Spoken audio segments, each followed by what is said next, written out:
very shagadelic.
You are hearing me talk.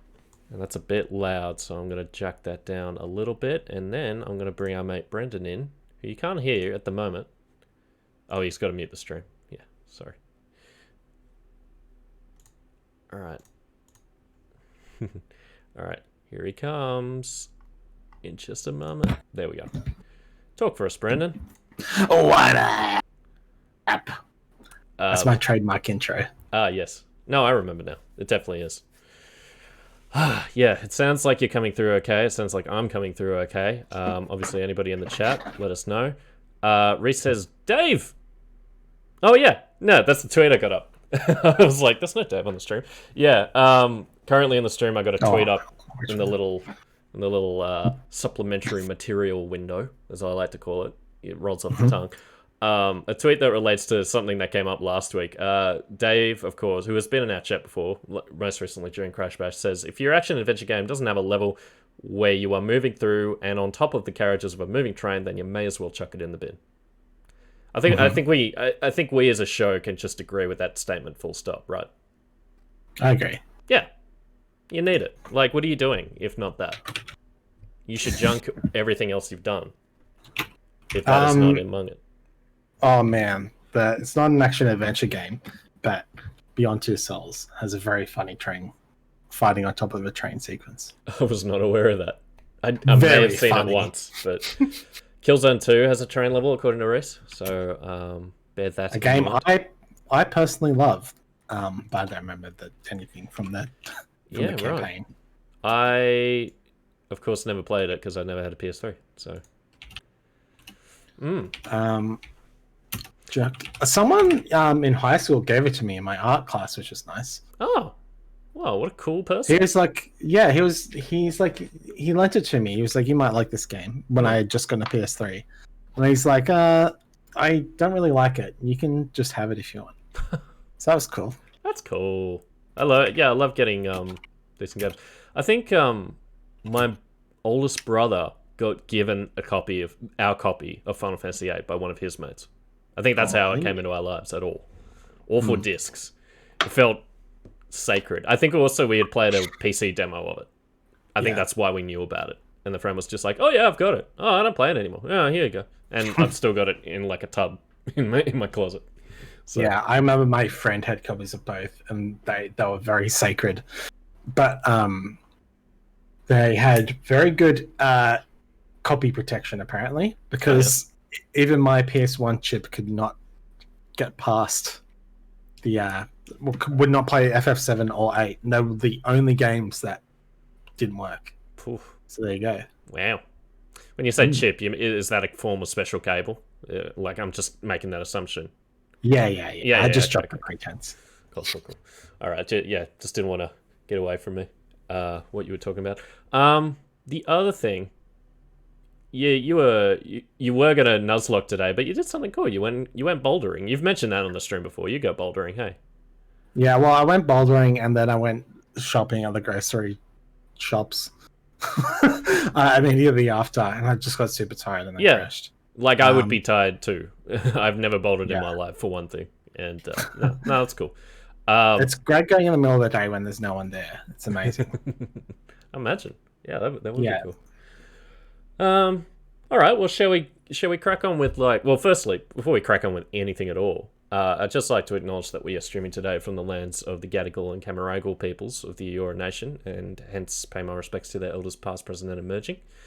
So that's that.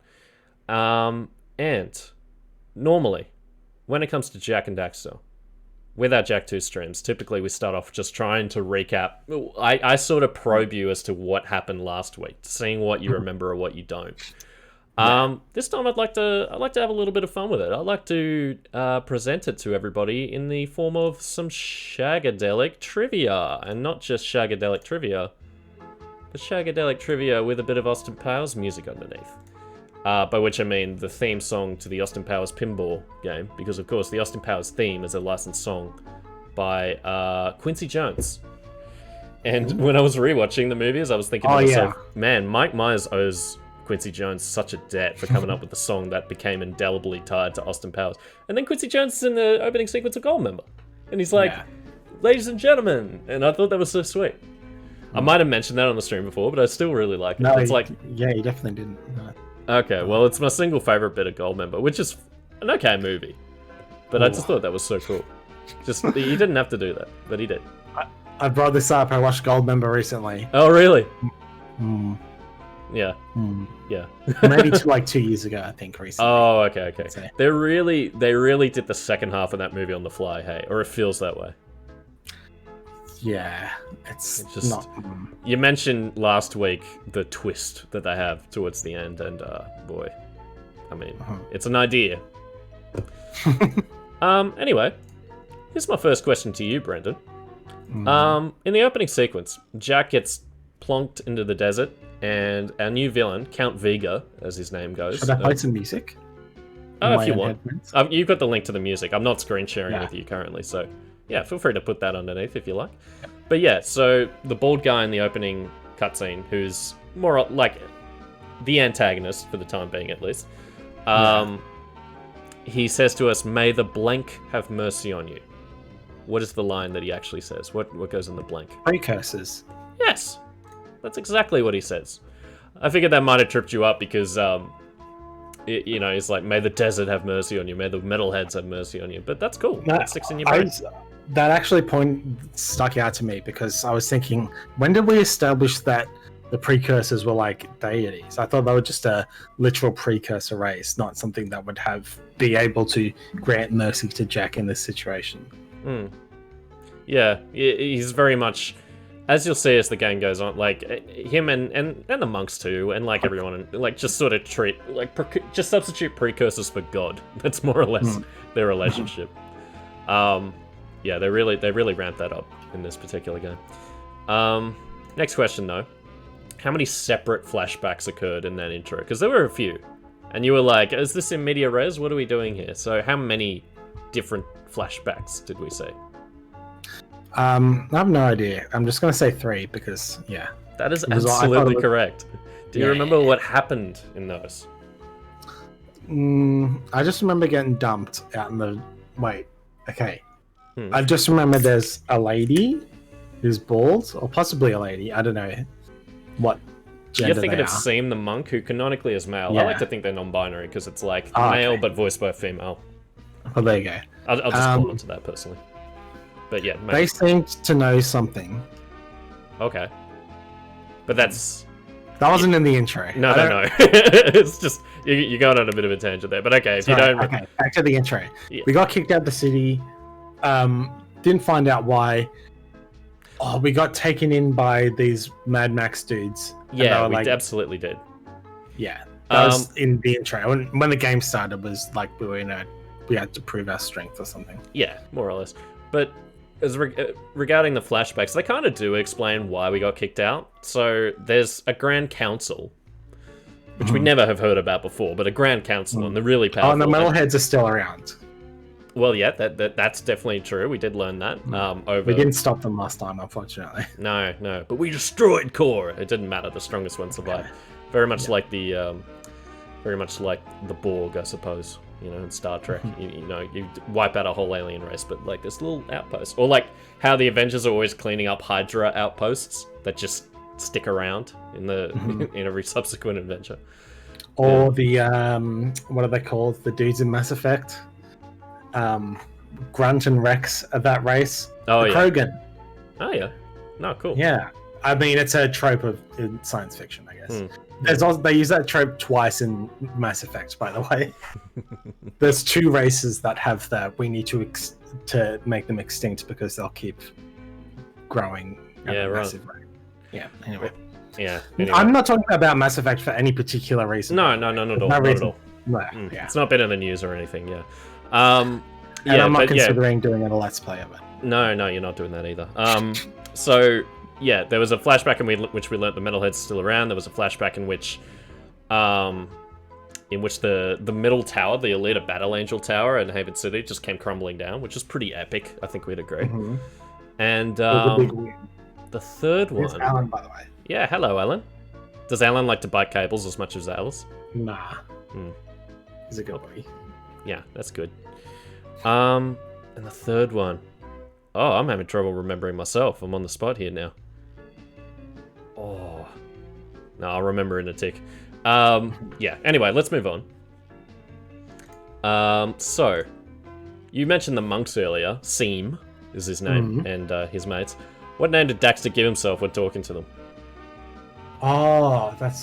He said something funny. Yeah, it was hilarious. I followed it up with a laugh track.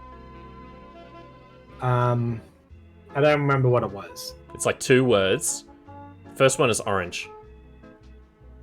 No, no idea. Okay, orange lightning, and he followed it up with a zing. It was very funny. And then he's like, "You and orange lightning are no longer welcome here." And then it was a good joke. Yeah, it's nice. That was the funny. Yeah. Good work, Neil. When we ventured out into the desert, when we did a few things, we were like racing people and rescuing artifacts from the desert and stuff. At one point, we saw a Jak 2 character as a hologram. Who was that? It was Arrow. Yep. I would give anything just to be like him. Yeah, you pretty much picked it immediately, which is cool.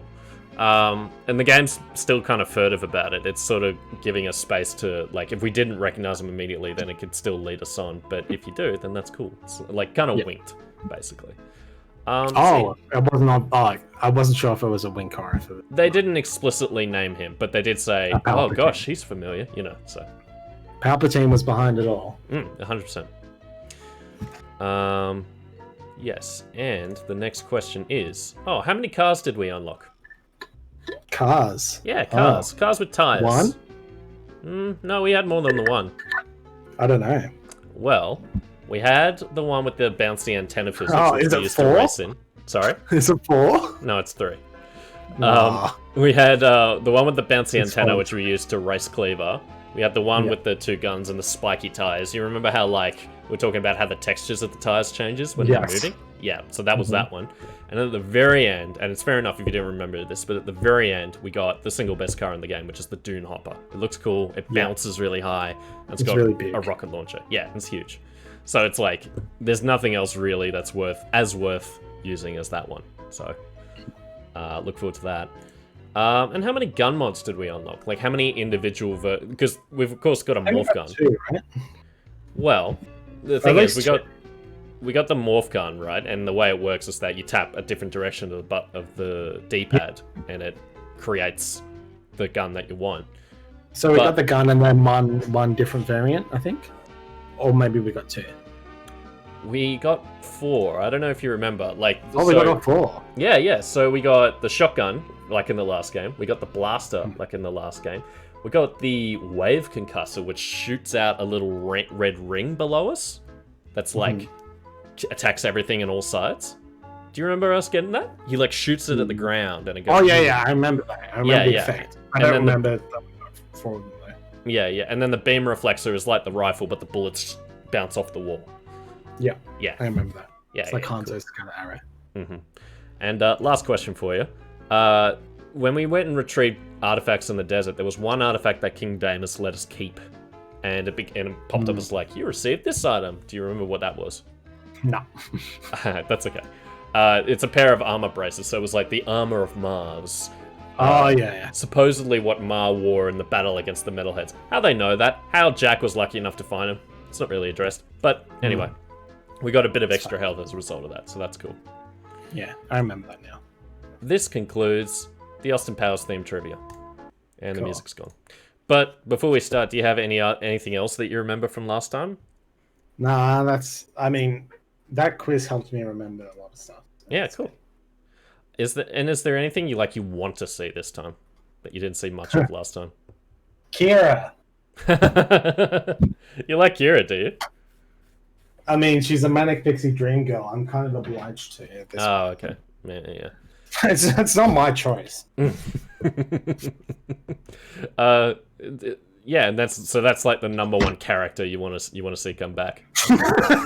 Well, I don't know if it's the number one, but it's the first thing that came to mind. So take that as you will. It's telling, isn't it?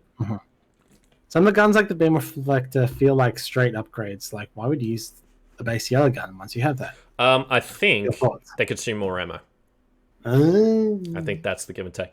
That said, I genuinely think you could go through this entire game using the base weapons from Jak 2. Like, they are just kind of excessive, in my mind. It's not like Ratchet and Clank, where, like, every new weapon presents exciting new opportunities. It's just, as Reese says, just souped up versions of what we've already got.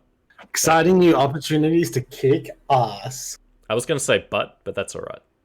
Yeah, but I was going to say but, and then I remembered this is M15, isn't it? It's a good question. I think it's G8 and up, so it'd be like PG nowadays. Okay. I've still got the PS2 box lying around, so that's what I remember. I think you can say ass because that's it's a donkey. Yeah, and so... also at one point in the last game, Torn was like, "Hey, no," Jak was like, "We kicked the Baron's ass." Yeah, that was really cool. Okay, well, that's good to know. All right, well, what do you say we get stuck in? Let's do it. Let's do it.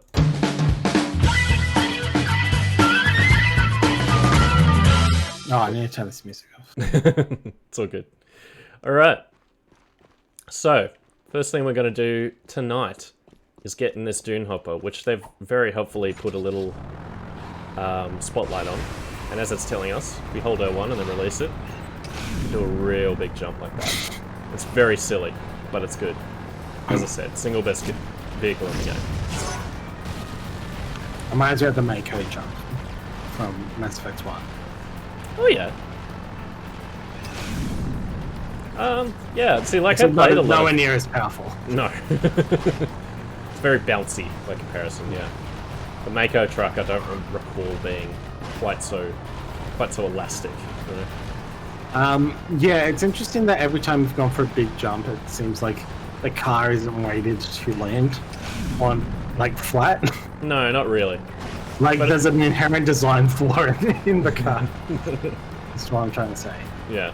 Design flaw or design choice? You be the judge.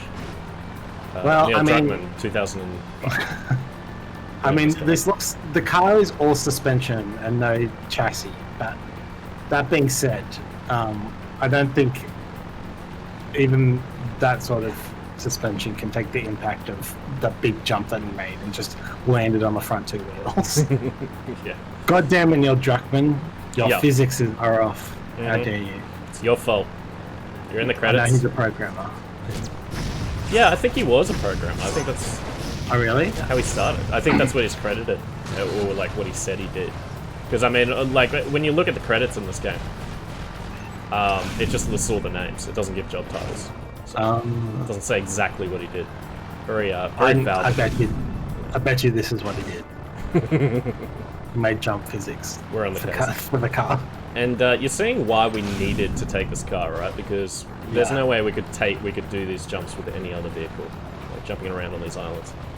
This is really more or less like the first platforming puzzle in the game, and it's in the car, which is quite funny. So how many cars are there? Like, I want to say 6. I might be off by 1 or 2, but yeah. Because in Jak 2 there seem to be a lot of vehicles, and none of them seemed like too interesting. Not terribly, no. They were like vehicle types, hey. They're like types of hover cars, yeah.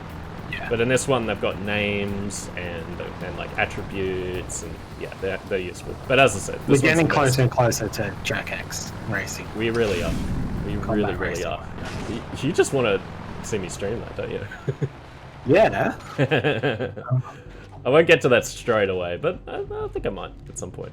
I just like seeing how...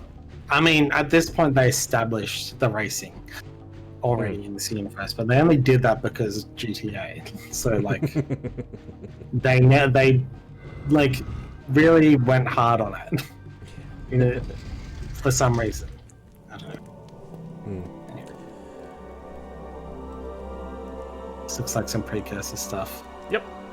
Pretty much. Now, at no point in that pretty cutscene did they reaffirm why you're here. Yeah, I was just about to ask. Yeah, they mention it like, back when we first met the monks with Seam and those people. They said, "I sent an expedition of monks to the volcano, but they never returned." It was a throwaway line that it was very, very easy to miss amid Daxter talking shit. And that is the reason we're here. We're looking for those monks that got lost. Yep.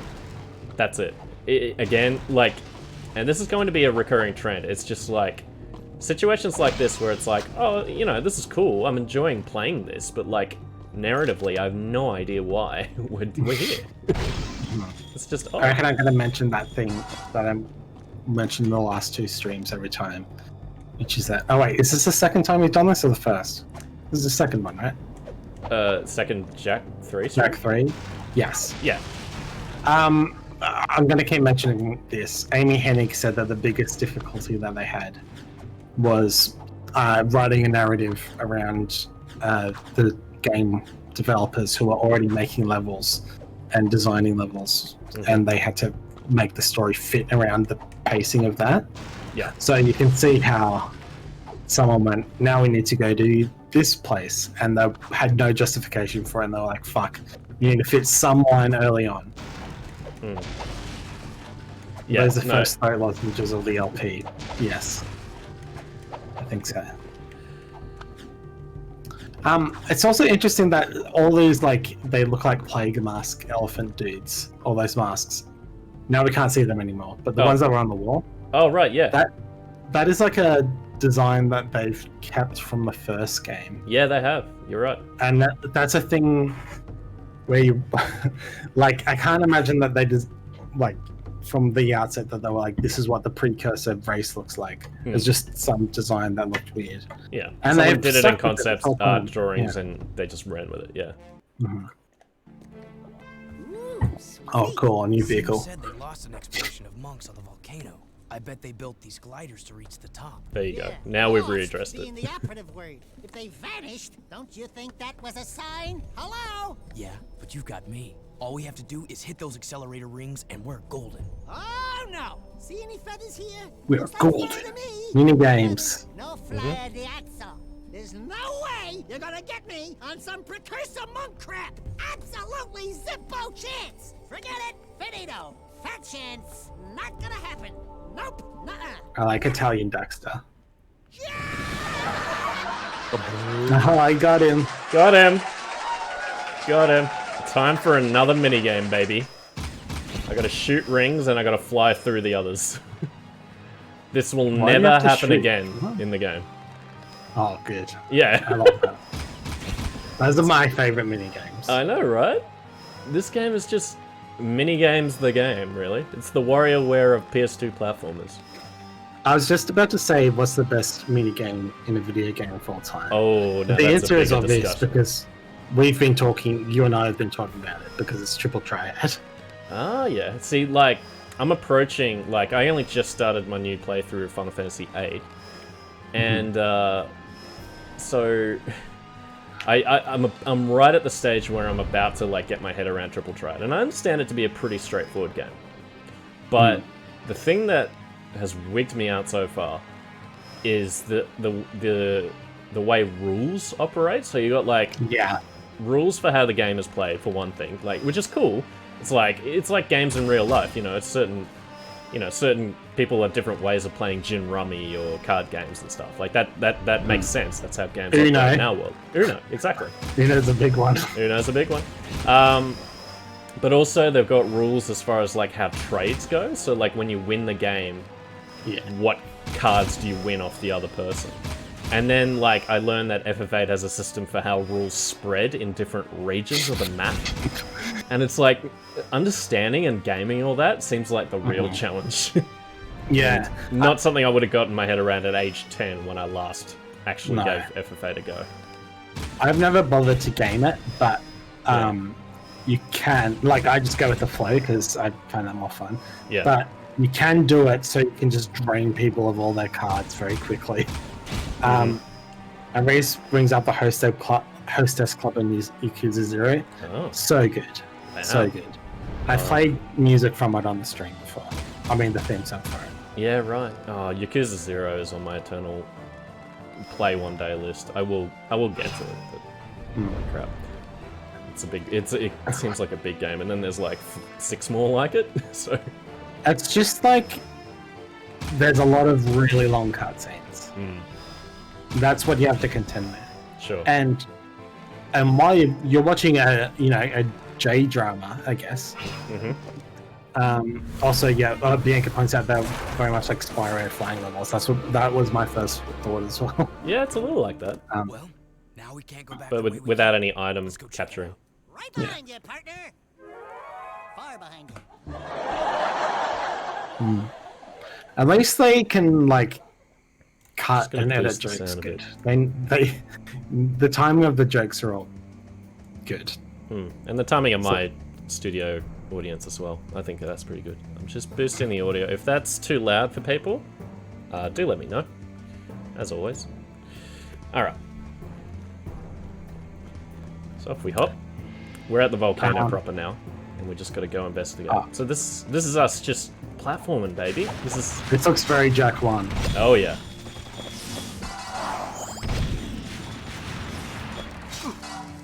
This is very much Jak 2 as well. Well, not a lot of shooting in Jak 1. No, not a lot of that. That's right. Hopefully we will find somebody who's like, hello gentlemen.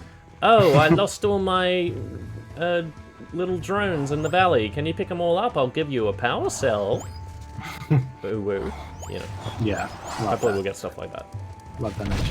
Oh yeah, that's what I was going to say with the Yakuza is that that most of the game is going to be a J drama, and Yakuza 0 is the only game I've actually finished in that series. Halfway through, I just put it on easy difficulty because I was like, I just want to do this story and run a hostess club. That's all I want to do. Maybe do a little bit of real estate on the side. That That's leaper fine. lizard could come in handy. So that's a leaper lizard that just appeared in front of us, like what we've been riding around in the city, and it's probably going to come in handy. Ooh, Amy headache moment. Crumbling ground. It's a trademark. There'll be a fair bit of that, actually. Epic Games launcher was using 90% of your RAM on idle. That's not very good. Yeah, that sucks. Oh yeah, I'm gonna resub to the now that I can Ooh, now that tough. I can do the all the bosses on Raid Finder for the most recent raids. Sorry, which game is this? Oh wow. Yeah, right, nice. Okay, it's kicked us back a fair way, which bites, but hey, look. Sick. Oh, have you updated your death counter? I sure have. Oh yeah. Yeah.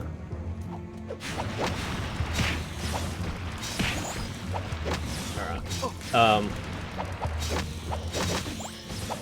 Yeah, so you'll do WoW raids. You're very well, I curious can do it about in- Mass Effect for some reason. But, Sorry? what are any other games you got your eye on for one reason or another? I'm just about to I've gone over the hump with Kingdom Hearts. So I may be moving on to something else while I wrap that up because I need to do a proud mode run of that, which now that I've been playing it a fair bit, I think I can get a run. And then I also need to do a run. There's a trophy you get for finishing the game in under 15 hours. There's one, which you can do it on easy difficulty there. There's a trophy you get for beating the game without using a continue. Wow. You can do load that the one game, easy too, which is a yeah. lot easier. And the other one is clear the game without changing equipment. So I just need to do those ones. Might be good. Oh yeah, I need to finish off Control. Maybe I'll do that when I've exhausted everything of Kingdom Hearts. Because I'm like 3/4 of the way through that game, I'm pretty sure. Yeah, right. And I've restarted it 3 times. So. And now that I have the context of Alan Wake, I finished Alan Wake since I started. Oh, yes, you Control. did. People can go to our YouTube and relive every moment of that, which is cool. Hell yeah. Alan Wake and Shake and Bake. Hell yeah. That's when I started thinking of doing. I was like, when we do streams, we should start theming the game to something that is either tangentially related or completely unrelated. Oh man, okay. I'll have to bear that in mind then. I don't know, nothing rhymes with Jak 3, that's the problem. Well, I mean, the Austin Powers stuff, right? Oh, true. True. Yeah. I mean, there's a reason they are doing all the Austin Powers stuff. Yeah, true. No, I'd Daxter say- is in fact the Austin Powers of the PlayStation 2. Yeah, And Austin the Powers was popular at the time still. So. yeah. The tangential relation of Evangelion and the Nuzlocke is should be obvious in that everyone's dying and it's a bit depressing. Maybe we'll get through at the end. It's not quite guaranteed. What are you saying about the end, sorry? Oh, it's not quite guaranteed. Oh, whether right, with it's going to Nuzlocke. My bad. Oof. Yeah. I apologize. Oh, thankfully we got a better checkpoint this time. Not as brutal as Jak 2. There is a new team member in the Nuzlocke squad. Yep. Tell us all about him. No. I will wait. Oh. Yeah, but very excited to debut them. I'm excited for their hilarious nickname. Well, they may be an old face. Or maybe Okay. someone who has been nicknamed, or not someone who I nicknamed off screen. There's someone who's Okay, apologies. come out of being brought out of the box. Cool. Alright. And could be a huge player.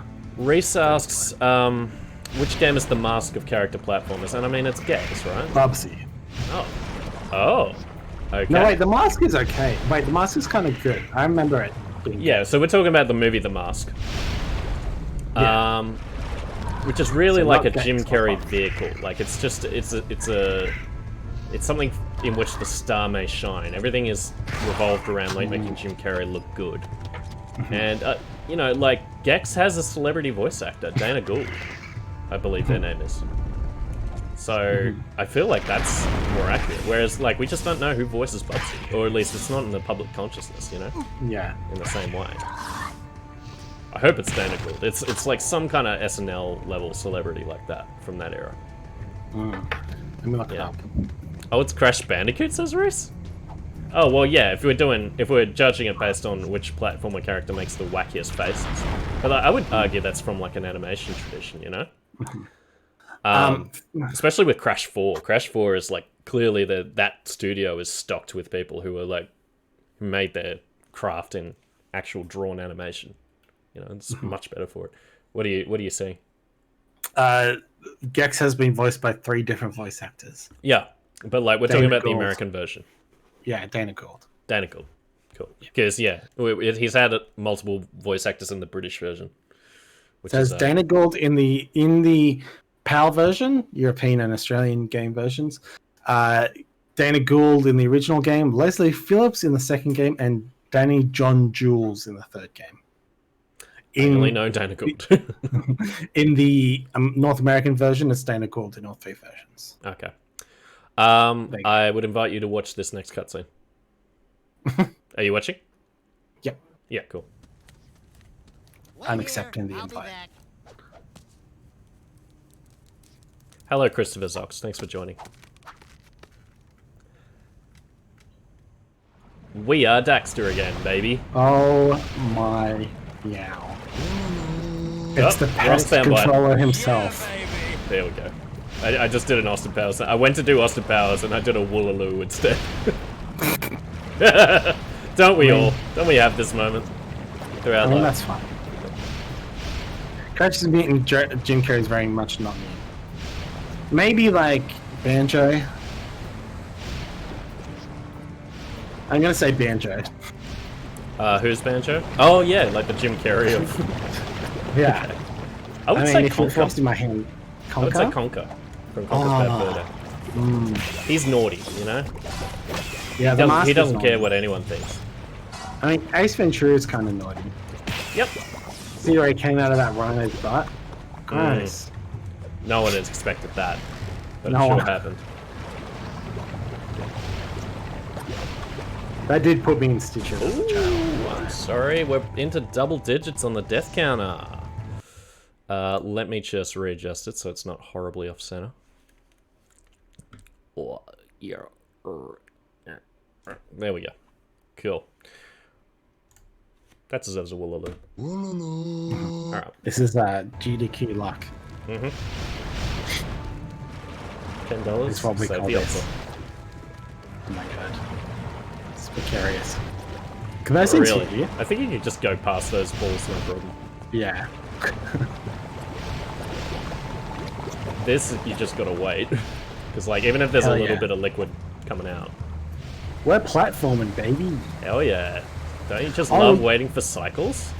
Isn't that the best? Oh, we got a good cycle here. Oh. Oh. Yeah, literally Um, you just have to melee those things. You have no choice. I remembered something I was going to bring up earlier, which is the game Pandemonium. Did you ever play that? A little bit on PC. I was going to say, do you remember what the gimmick is with that? 'Cause it's There's interesting. 2 different characters, right? You can alternate between them. Yeah. There's 2 different characters. One of them has an attack, and the other one has a double jump. Ah, It's very interesting.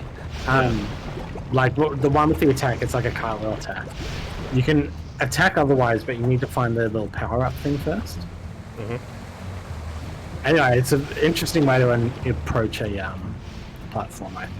I would be very happy to watch you stream that, actually. I've got it on Steam, so I will. Yeah, I've got it on GOG, and I played a little bit and was like, alright, I think I need memories of this. If I want to toil onward, you know? It's one of the first, games we got on this one. Just to play it with What was the fan first thing. game you got on Steam? Like, bought with your own money? Do you remember? Civ 5. Civ I 5? had to get... I downloaded Steam because you needed it to play Civ 5. I got Civ 5 by disc from EB Games. Oh, okay. And install it. It's like, you need to put Steam on. I was like, what the fuck is this shit? Wow. And what year was this? Yeah. 2009, 2010. I guess. 10. 10, yeah. Close. Yeah. Isn't Cyberpunk, like, aren't the PC boxes of that just got a gold code in them? Really? I think so. wouldn't be I think that's what I read. Yeah. They're not putting that on a blur. Oh, yeah, they do that a lot these days. So Yeah. And also, like, the boxed edition of Microsoft Flight Simulator comes on, like, 13 CDs or something horrible. That's sick. Yeah. Actually, no, that's not good. I like this cutscene. It's very scrap from Ice Age. I want Microsoft Flight Simulator on Xbox. That's coming out in, like, a few months, right? Is it really? I was just joking. Pretty sure. You can thank me Like, later. I'm see it. almost certain it's coming out on Xbox One. Like, they made a big Oh, announcement. it'd be Series X, right? Oh, yeah. Yeah. Because that actually would need to be connected to the cloud all the time. When I say the cloud, I'm going to clarify. Going to be connected to Azure. Or Azure. Some people like to call it. The Sims 1 Complete complete is half a yeah. dozen, at least a dozen discs. Yeah, with all the expansions and stuff. Yeah, that'd be right. I've reinstalled all those and gone through the discs many, many times as a kid. I remember getting caught up on WoW once and bought all the expansions to Cataclysm with so many stupid boxes. With like Yeah, dust stuff and yeah. I had all the boxes up until Legion, I think. Those are the days. No, you just I love those WoW boxes though. They're sick. They always have a little thing that opens up. I can't tell you how much I stared at the WoW Classic box as a kid. Have you seen the Photoshop of the WoW Classic box that's just Owen Wilson face on all of them and it says wow? No, I hate that. Yeah. Oh, I love it. And now you know about it. You love Owen Wilson on this show. I just can't stay away from that beautiful Owen Wilson. From Owen. We love Owen. I just Reese says he downloaded is... Sorry, go on. I just downloaded City Skylines again. Oh, yeah. I Again? always have the exact same problem in City Skylines where I build a city and then it gets too big and the roads get too congested and it shuts everything down and then everyone starts to die. All because there's too much traffic. I see. What's the problem?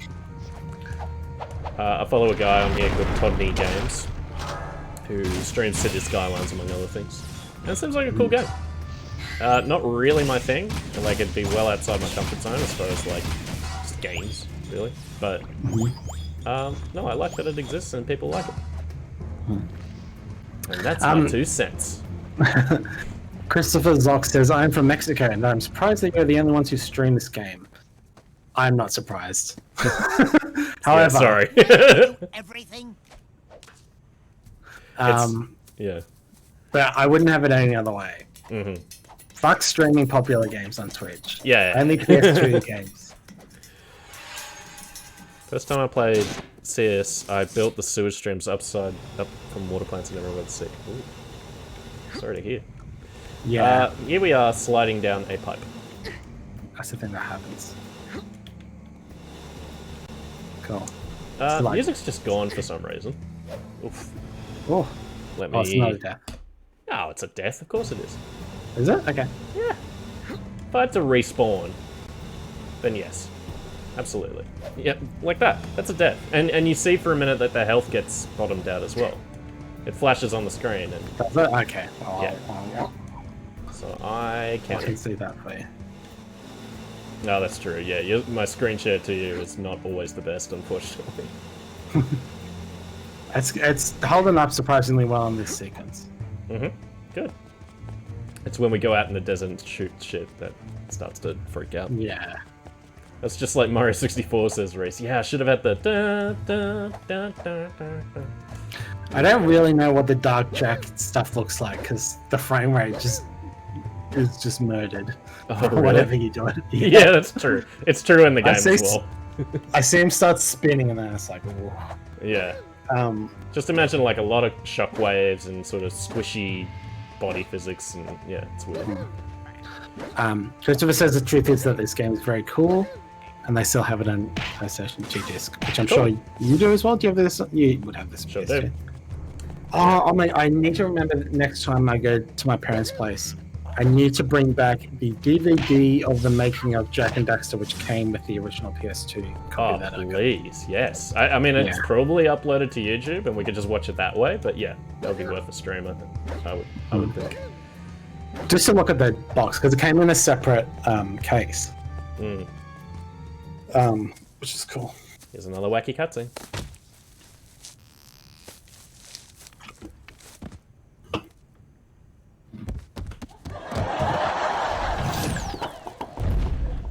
You miss me? That's wacky.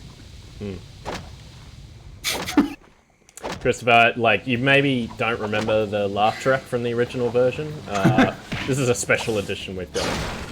This is the Australian version. This is the Australian version, yes. Yeah, being in Mexico, you wouldn't have known about such things.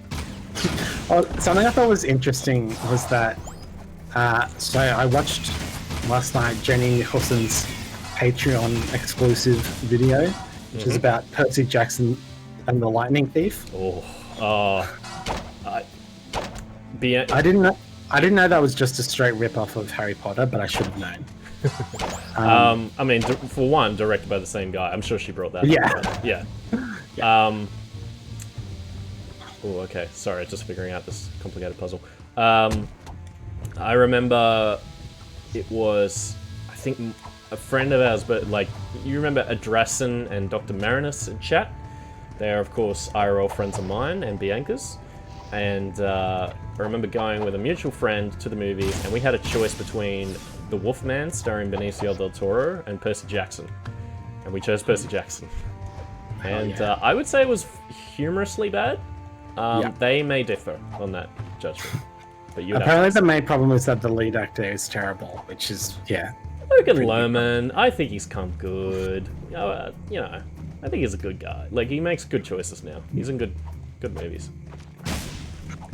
I know. At one point, did you say that he was a good actor just then? You is said a good he's a actor. good guy and he's in a good movie. That's what I meant to say. I know what you meant to say. Yeah, those sorts of movies for sure. I don't know why I didn't can't vouch realize- for his acting ability in Percy Jackson specifically. He's probably shit in that, but like a lot of things are shit in those movies. I'm assuming. Well, I'll say it after. Oh yeah, I'll say it now. Jenny kind of made a good point about Christopher Columbus's directing, which is that if there is a good actor, then he is good at fostering them and make them to make interesting acting choices. But if they're not a strong actor, then he doesn't really know how to bring out that good acting out of them. Mm-hmm. So yeah, and I'll bring up one more point about that after this cutscene. Sure. Hello, Sir Dojington. Thank you for joining us again. And Chris says it gets good already when you have all the weapons and have all the skills of Dark Jak. And I can't read the rest of that sentence. Anyway, here's Oh my god! Big spoilers. Don't touch Excuse Not really. me. That sounds incredibly interesting to me. I'm short, I'm hairy, and I itch in strange places. I couldn't do worse. Oh, He has an STI. That seems to be what he was implying. blimey, dead hands. Oh, I can't look. It's on brand. Look out, Dexter! Jack? He's on brand. Jack? Where are you, buddy? Hey! It's a dark power tax. Some kind of invisibility.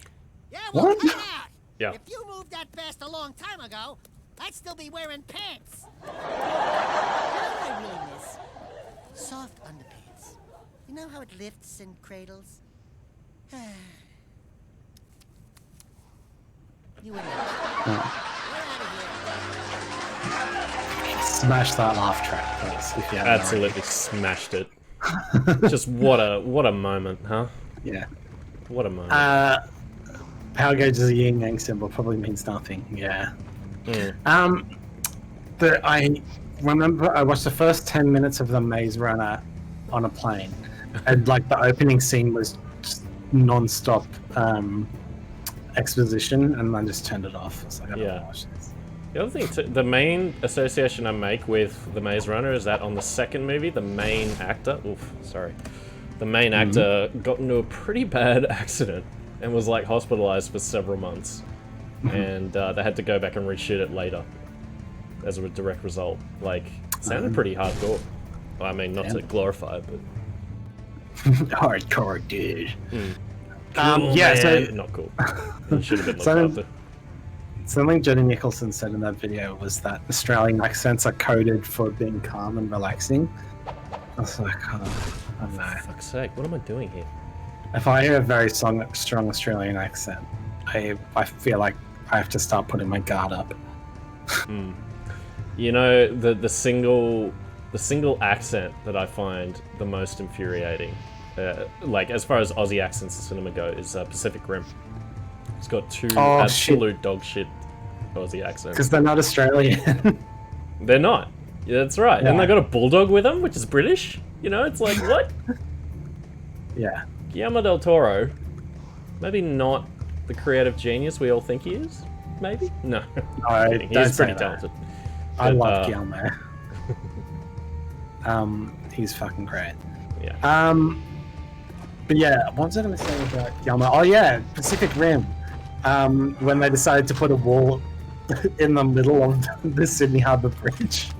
Oh, yeah. I remember That's that. my favourite part of that movie. Yeah, so like, I think the lower North Shore is lost to the monsters. I think that's Yeah. what's happened. Yeah. That's an interesting way to divide the country. And I remembered seeing on Twitter someone go, well, you know, fair loss. And I was living in there at the time. And I still am, actually. And I was just like, yeah. I don't mind. Yeah, Brian Jordan Alvarez, who is a comedian, is the only person who can do a good Australian accent. That's right, I remember that. He got interviewed by Sunrise as a result of Yeah. that. Yeah. People were showing the video of him talking about it. I was like, I didn't know who he was. I was like, why are people showing this video of this random dude just talking? And then Yeah. someone just a pointed guy out from he was Sydney, American. right? And then someone pointed out he was American. I was like, oh, what? Okay. Yeah. Okay. I saw it in I the think context they- of a caption being like, someone's being like, holy fucking shit, I can't believe this guy. And I was like, oh, wow. Didn't have guessed, yeah. Robert Downey Jr. does an Australian accent. He also does blackface in that movie. Wow. What a time. Like, yeah, in like 2007 or something. No, it was 2008. I remember very distinctly. Oh, my mistake. No, it's weird because that was the year Later. that Speed Racer came out and the first Iron Man, and Yeah. I don't know. I was very attentive that summer for some reason. Indiana Jones 4. Yeah, a lot of interesting ones. Where am I going? I'm going. No. Oh yeah. No, I know what now. So now that we've got this Dark Invisibility power, which is very contextual, which is only activated when you find a statue like this, we can slip past this blinking eye, which doesn't really have an identity other than like, hey, sneak past this area, and I'll disappear. Hell yeah. That warranted a whole cutscene. It really did. Why we went to a volcano had no explanation. Well, we found where the monks turned up, and they turned up there, like in front of a weird Dark Maker ship, which is to say, like, oh, the Dark Makers, they're coming. That walking animation of these spiders is the same as the little plant dudes in Jak and Daxter 1. Sorry, just quickly, Christopher, it was good to remember that great game with you. I happen to retire. I take it to mean he has to leave. Thank you for joining us, Christopher. Hope to see you again. Bye. Have a good night. Sorry, what were you saying? About Jak 1? Yeah, do you remember there's like a plant boss at the bottom? Yeah, in the tower, right? Yeah, and it sends like these little aphids at you. Little what? Aphids, yeah. Yeah, these little ads. It's the same animation that those spiders have when they're walking towards you. Wow, okay. So yeah, we got to compare the leaper lizards and the rideable thing in the first game, and we got to compare the spiders and the little aphids, yeah. Because, hey, look, we're not trying to bust Naughty Dog. It's quite clever, really. Oh, no, I'm just pointing it out. Christopher gave us a follow. That was very nice of him. Thank you, Christopher. I'm just pointing it out because I think it's interesting. And for future, I will put the alert box over gameplay because it clashes with the text a little bit. Alright. Anyway. So. Oh, that's no good. And that's another death on the counter. Zelda Dungeon Floating Eye? It's just a theory. A game theory. A game theory. Actually, the floating eye thing, I think is a... I remember watching some Futurama behind the scenes. And they're talking about the floating eye as a trope, and then getting it from Dungeons and Dragons, I think. Yeah. So there's a lot of really... Sorry? I wonder what the name is for the eye in the Dungeons and Dragons thing. Like yeah. There's a lot of... The behind the scenes of Futurama is really cool. There's a lot of interesting stuff that they talk about. Yeah, cool. There's a lot of hidden math joke Easter eggs in that game, in that series. But it's also a game, a PS2 game, / Xbox. I wouldn't mind playing that at some point. Now check out this cool move. So I go in the center, and then see, like I turn visible now. Then I turn to Dark Jak. Then I do a cool little shockwave and destroy them all at once, baby.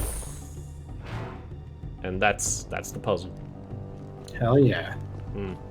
Where we unlocked something. I don't know where we are. We pressed a button and got rid of those enemies. That's all we did. No, I mean, like, what is this building that we're in? Good question. This is again the game just throwing us into more stuff. This happens to be... For the missing monks? No, I think we know where the monks are at this point. I think this is just like a precursor temple we're exploring because the gameplay programmers designed it, and they just got to make it work. Yeah, because the plot has to advance. Yeah, the plot has to advance, exactly. One of my favourite moments in any movie. Reese reckons the D&D eyes are called beholders. Probably, yeah. Yeah, I believe it. What's his name? Oh, TJ Miller. Yeah, he sucks a lot. That his line in the first Deadpool movie. Yep. Where he's like, "Why don't you go and talk to that dude? You know, advance the plot." Yeah. Anyway, I laughed at that. Yeah. They're like odd good moments in 1 and 2 Deadpool movies. But... Oh yeah, they're good movies. TJ Miller's just a piece of shit. Yeah, he's a huge piece of shit, exactly. Alright, I need to watch that last season of Silicon Valley too. If you've never watched that, that show's fucking great. I've watched bits and pieces. Enough to be like, yeah, this is clearly pretty good. What I've been happening across a lot of recently, just odd episodes, is Daria. Did you ever watch Daria? Oh, did I watch Daria? Also, Bianca said Beholder ages ago. Sorry, I didn't realize. Yes, I got the box set of Daria. Very good investment. Very good show. Has all the movies in there too. Yeah, right, the 2 specials. Which are quite good. Good. I haven't quite gotten there yet. No, cool. No, it's just clearly a good show. I just saw the bits involving Tom. That character, Tom, which I won't talk about in further detail in case anyone listening hasn't watched Daria. Love to watch that story for themselves. But yeah, good show. Well written. Clever, funny. Pretty well animated too for the time. It's got a nice style. A lot of bold outlines. That dude who animated that made another another show, and I only got 1 season. I can't remember what it's called though. I don't know if Mike Judge was involved in that as well, but. Well, Mike Judge wasn't involved in Daria creatively. He was just working on King of the Hill at the time. Oh, yeah, but he gave it his blessing. Daria. Yeah. It's very watching Daria. It's very obvious that it's Mike Judge has a very different writing style. Also, King of the Hill is kind of god tier too. Just FYI. Hey, is there a cutscene coming? Yeah, there is. But I really like sort of the melting wax on the candles there, and these little floaty platforms. There's a lot going on in this room. I like it. Some more precursor shit. Oh, that's one of those portals. I want no excuses. You told me this could be done. Now make it so. But we have so little time. The Daystar approaches. You know what it brings. Unfortunate, yes. We will deal with that as soon as I have full access to the catacombs. Just continue your work, and I'll deal with those idiots in Haven. I promise, you will meet your makers. Why are the catacombs so important? It's lucky he was there, hey. That's very convenient. Yeah, very convenient. Kind of inexplicable. Almost like they had to shoehorn it in at like whatever location felt appropriate. But yeah.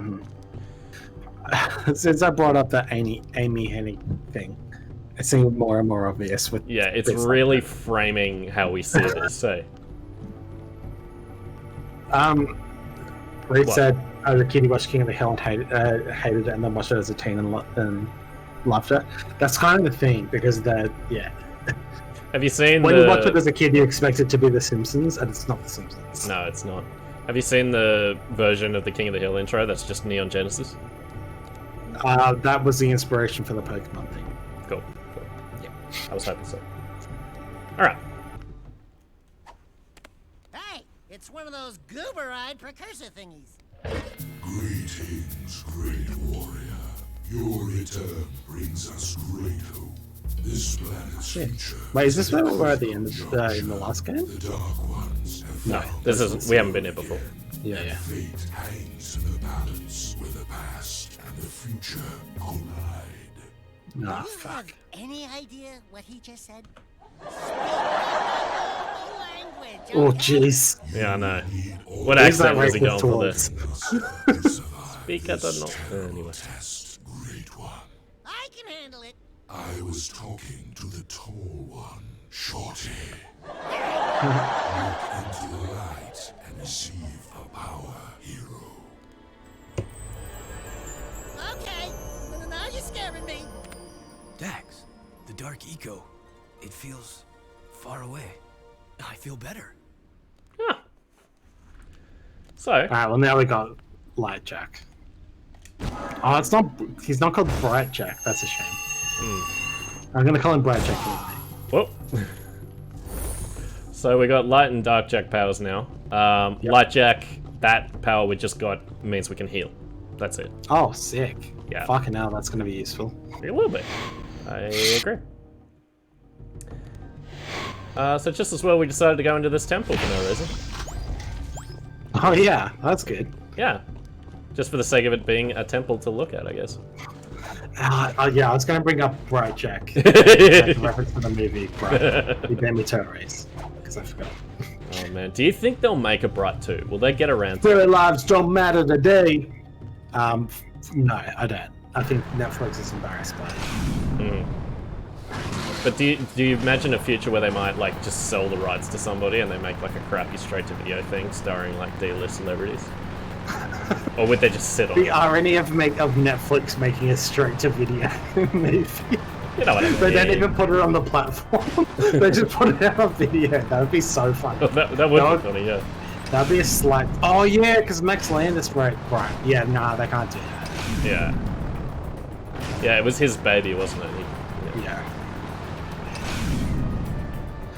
Which I just downloaded a new podcast episode of a podcast called Mission Zach's Leguizamarama. It's Zach from Auntie Zach Donna from Auntie Donna, yeah.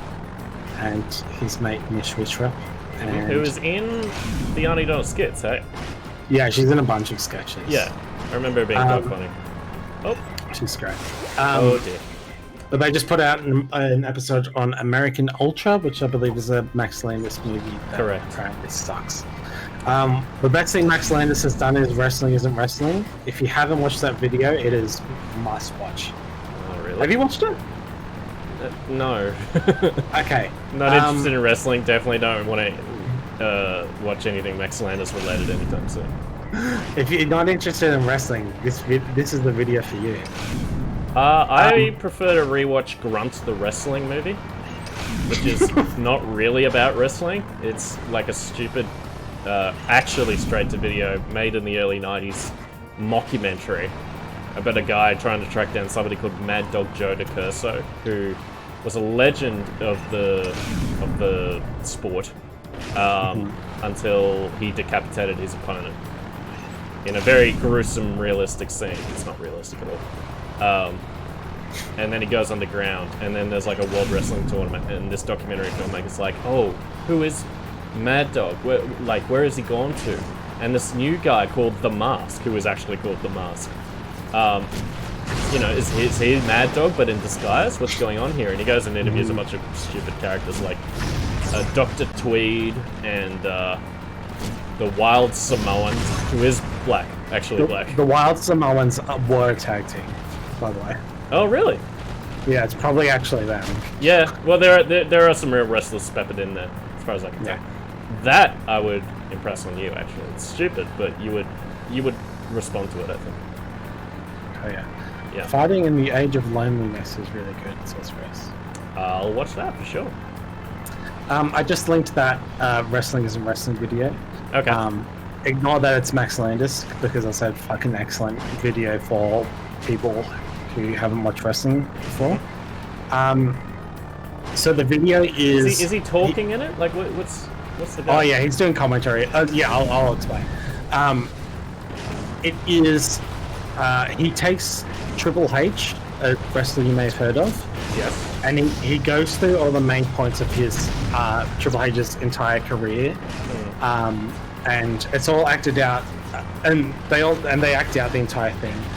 All the male roles are played by women, and all the female roles are played by men, which is just interesting and fun.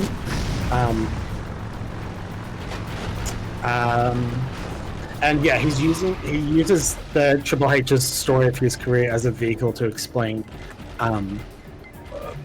very decade-long storytelling and how the appeal of wrestling is that characters are evolving over time in real time. A better video to watch is Super Eye Patch Wolves. This one is fun too. The Super Eye Patch Wolf is more informative. I will happily watch any wrestling video essay you put in front of me that Max Landis is not involved in. That's all right. That will be my one condition, I think. This one isn't an essay. Because they have to exist. Okay, they just have to. Okay, so we're back in the city, and I know you're absolutely starved for minigames in this, so you're in luck, because we're about to do yet another one. It's gonna be... I mean, it's okay. I'm so keen to see all these minigames. Yeah. How do you reckon that went down? They just... So they used... So, like, the gameplay programmers would just come up with stuff first, and then the story had to work them in later. So they must have just come up with a bunch of prototypes for minigames for the player to do. Maybe derived from the second game, maybe not. And they were just like, let's use all of these. You could work with this, right? Yeah, or maybe they were like... I don't know, with the last one, it seemed like the pacing was pretty... Like, you were the one who was playing it, but it seemed like a lot of move to this place, do a mission... move to this place. Maybe they're like, we really want to go hard on breaking up that pace a little bit. Yeah. Whereas this, they've reduced the travel time, but the minigames are still there. It's strange. Isn't it time for you ankle biters naps? Yeah, I don't know whatever. what accent That I'm goat doing. turret used to be the only thing that stood between us and the desert's cruel kiss. I used to be the tall puppy on that baby. Wanna try to beat me, Score? Oh, don't worry. Oh, Jack no. wins things all the time. Hey, Jack? Is that a masturbation joke? It You bet. is. Hey! Jack cranking his hog. Thanks for that. Hey, Jack! You like cranking your hog? Just puts on a New York accent. Hey, Jack! Have you met my sister, Serenity? Oof. Okay. Apparently Alright. this is a recurring minigame. Yeah, you did this before in this game, right? Or was that in Jack 2? No, not quite. So you'll notice the screen on the bottom, like there's a little visor on the bottom of the screen, and that's showing where these little discuses are. Uh-huh. And Oh, so I yeah. just gotta aim and fire. It's way better than the turret minigames in Jak 2. I will that's give it good. that. Way more It says you manageable. need 7,000 though. Yeah, it's a lot. But the sooner, This is gonna take a very long time. not a huge long time. They'll give us more valuable targets, and the sooner I smash any given target, the higher the score I get. So ultimately, it won't take too long. Maybe a bit longer than that hacking music rhythm thing from the last session, where I was like just pressing the face buttons. You remember that? Yeah. Where you thought I was going to get in a cool mech, and then I just didn't. I don't know, something just happened then that reminded me. We've talked about the London 2012 video game, right? And how fond I am of it. Yeah, briefly at least. There is a clay shooting game in that, which is quite fun. And I don't know why, but this just reminded me of that. Oh, I think, that's kind of a similar concept. I'm surprised you're thinking of that. I called them discuses, kind of reaching for the right. Yeah, like clay pigeons might have been more accurate. I don't know. But it does remind me of professional shooting. It's the way that you are leading the shot. Just then is... Yes. Yeah. Like that. That's how you actually shoot clay pigeons. I mean, the auto aim that the game gives me is helping enormously. But Yeah. I'm somewhat of a shooting expert, as you can tell. I saw a news story on like how 2021 Olympic teams are having to cope with COVID in training, and there's one shooting competitor from I want to say one of the Pacific Island countries who's having to just practice without firing actual rounds because he can't get rounds in. Oh, shit. And it's like, and this is a real person, and it's just kind of sad, Yeah. I reckon, honestly, video games would probably help for that. I mean, maybe. But then you'd have to ship in like a machine of big buck hunter, I guess. For that to be really. No, I helpful. mean, like, even like a Wii Zapper, it would help a little bit, I reckon. Score. I guess. More than nothing. Time Crisis, yeah. Has to be snipped sometime. Well, he just All referred to the tall lads puppies, says the so Top I guess Gunner it's an holds Aussie a accent. special trophy in honor of their skill. This crystal's yours now, but I'll be getting it back soon enough. I'm gonna spend some time practicing on this minigame. He's practicing in real time, just shooting turrets. Leave me alone. Trying to beat your score. Arbitrary high score. See, I wish, like... I'm trying to think, like, a version of this game where the crystals actually mean something. And as I said last time, they're just plot markers. You just get them as the campaign continues. Where, like, you're challenging other people to get... It's like Triple Triad. You're going around challenging people in different minigames and getting crystals off them, losing them to others, and, like, that'd be cool. But, alas. So, let me demonstrate how minigames work in this. So, this is basically like a minigame that we would have played in Jak 2, but we got to trade skull gems for it. Heroes must have quick feet. Get to this spot in time for a reward. Do you need 4 to use 4 every time? No, it's a one-off cost, and then it's unlocked, Yeah. and you can just do it as much as you need to. I'm pretty sure the orb is... Yeah, there it is. Excellent. I see Now, do they serve the same function, like they unlock cheats and stuff? Yeah. So, but in this Secrets. case, like with Jak 2, you just automatically unlock stuff when you get a certain number of orbs. But in this one, you have to actually purchase stuff. So, for instance, I can choose, like, both of these gun upgrades were available to me, but I have to spend 6 orbs to get either one. And on this case, I spent 6 orbs to get extra rate of fire on the shotgun. Okay. Similarly, like, I have to actually purchase big head mode. If I want. Crazy stuff. Crazy stuff. That's right. Putting a diaper on someone, that's pretty crazy. I know. Putting it on Kleiver, oh, he'll never know. He'll never acknowledge it. It's an Not being absolute able laugh, to- right? Those cats at Naughty Dog, oof. Not being able to control your intestines, very funny. They sort of use that in Uncharted, yeah, I was going to mention that, they certainly do. And I believe you can find a precursor egg in at least Uncharted 2. I found one might in be Last one of Us on- 2. It's probably an old one, then, yeah. Which is cute. Yeah. Yeah, I like it. It's nice. Alice, you're doing the thing, you know you're not allowed to. Alice, buddy, do not smush your head onto the keyboard. Don't ruin It's your not going special to... cable. Wait. Okay. Here we are at the arena again. Greetings, brave fighters! The one, the only, the greatest highness of all highnesses! The magnificent, eminently... Enough! Give me Just battle get on for with it. strength. Did I mention how fabulous your hair looks? Better! Yes! Round of games has been called. This is combat to the death. Good luck, and may the bravest man, or in some cases animal, win. Alright, so this is the... I want to say the last artifact? Like battle amulet arena challenge, whatever you call it. And now we have this gun.